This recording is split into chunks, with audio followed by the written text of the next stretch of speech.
In a sense, our level of worry about something isn't determined by how big or bad that thing is that we're worried about. It's more determined by the space, the capacity that we have to worry, and where we're placing our attention.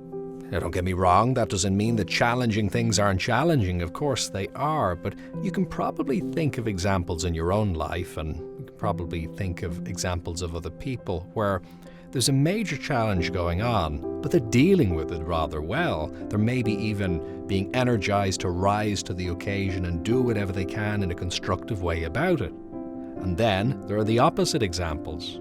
There are situations where really something minor is going on in the overall scheme of things, but it feels like it's taking up our entire world. It feels like a weight on our shoulders, and it feels like it really matters.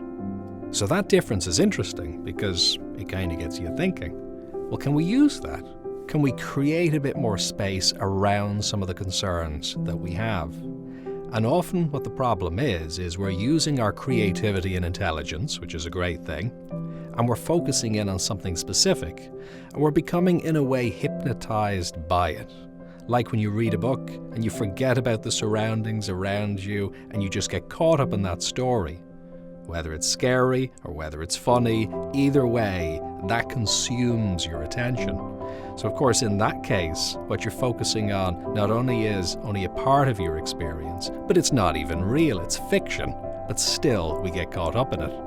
And it seems that as human beings, we have these psychological capacities because we're able to simulate things that might happen, and also to be able to look back and learn from things that happened. To be able to think ahead as to what could go wrong, to some degree, leaves us prepared, so that means we can be safer.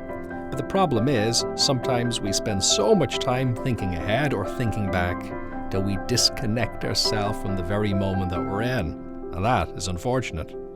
So when you realize that your system works in this way, this gives you a bit of room to play with it. This has been done in ancient traditions, it's been done in Stoic philosophy, it's done in modern day therapy. It's the capacity we have to scale our attention a little bit.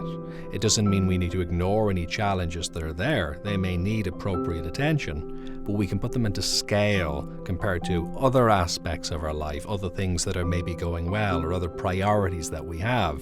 It's this kind of zooming out. It's putting down the book. It's turning off the horror film that we're watching on TV for just a moment, and it's giving yourself room to breathe.